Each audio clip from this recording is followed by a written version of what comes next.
Imagine leaving home to go and care for some of the most vulnerable people in society, but only for you not to ever return back to meet your loved ones. Sit back as we share this story. If you know anyone that works in the care sector anywhere in the Western world, kindly ensure that they see this video. Now, the big picture: care and hospital workers are meant to protect and heal. Increasingly, they are becoming victims of extreme violence. These two cases are linked by circumstances. The care worker in question is that she is an experienced, competent, and compassionate carer.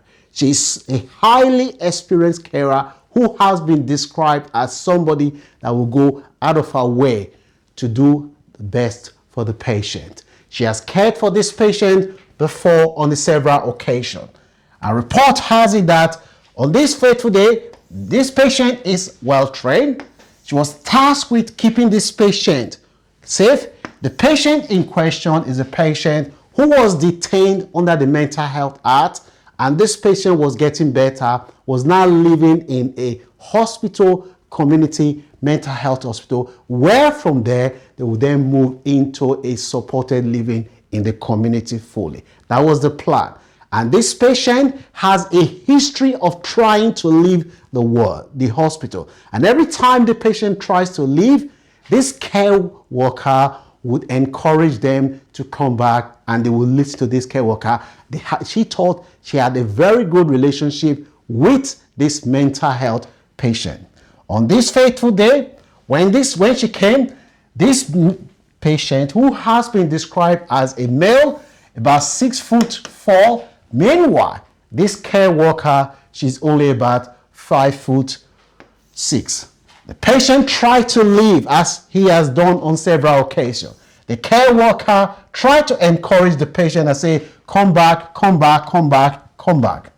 Now, the patient became violent. The patient brutally beat this care worker, focusing her head on the floor.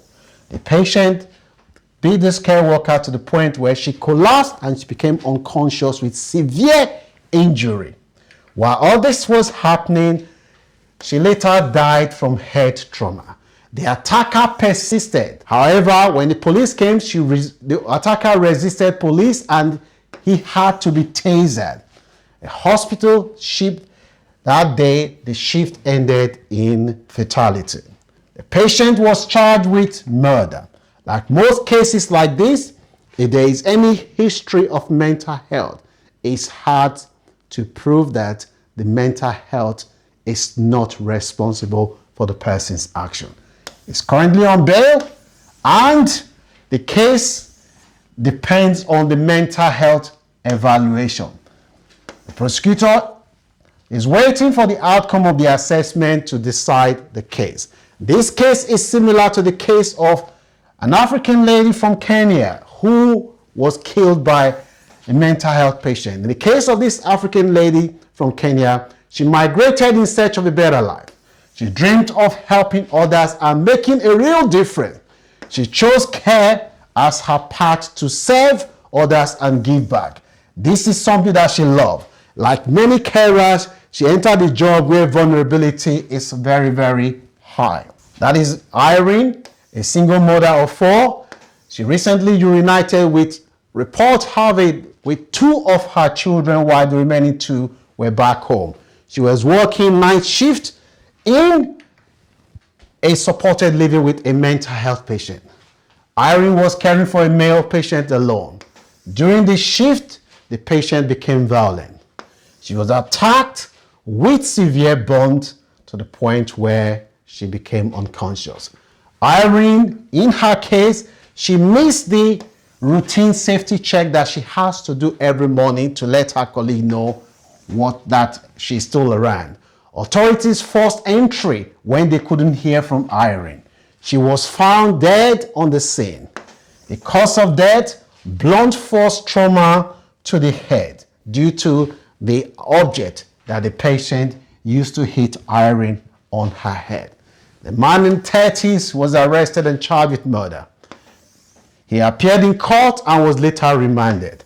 Full criminal prosecution is still ongoing. Again, it is hard when somebody is diagnosed with mental health and there is history of mental health. In most cases, they may be detained indefinitely in a mental health hospital rather than sent to prison. The UK authority provided specialist police family support. Irish children were placed under the state's protection. And the Kenya community, shout out to the Kenya community, they helped this family from what we have gathered. Now, Irish children in the UK were placed in the care of government and allowed to remain in the country. Children in Kenya received no recognition or support, being unknown to the system. They lost a mother who provided for them and held the family together. Irene was a beautiful soul, as you can see there. What is the connection with these two cases? Two workers doing their job, two patients in mental health crisis, both caused by failure in safety and supervision protection. Different system, same deadly outcome. Implication and context of these two cases beyond the death. Irene case is not just a personal tragedy. It exposes systemic risk in the care sector, especially for frontline and migrant care workers. When care becomes unsafe, many care workers work alone, often night shift doing living in work. Irene case shows how quickly routine care can turn fatal. Mental health challenges, when poorly managed, increased risk, systemic failure, and human cost. What went wrong? Risk assessment before placement were inadequate. No panic alarm, body system, or real-time monitoring. And also, Irene was only found after missing check-in. The bigger question, value versus vulnerability. We know that migrant care workers keep the UK care system running. They care for the elderly, disabled, and mental health patients. They look after most vulnerable people in society, often doing jobs that a lot of people do not want to do. Yet they remain among the most vulnerable and undervalued in society. This case could increase pressure for unionization, forced review of home care safety. If ignored, trust in the system will continue to erode. Final message for those that work in the care sector and others that cares. Care and security workers face real and growing danger.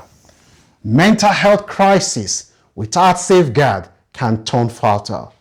Justice is being pursued, but prevention comes too late. The question remains, who protects the protector? What is your view about this case? Do you think more could have been done to prevent the death of these two women? Do you think it's right for two women to be looking after big, strong, vulnerable men? What is your view? Do you think it's a risk assessment? What are the lessons that can be learned to prevent sad cases like this from happening? Let me know what your views are in the comment section. Don't forget to like, share, and subscribe to this channel, and share with anyone that you know work in the health and social care sector anywhere in the world. I'll see you soon.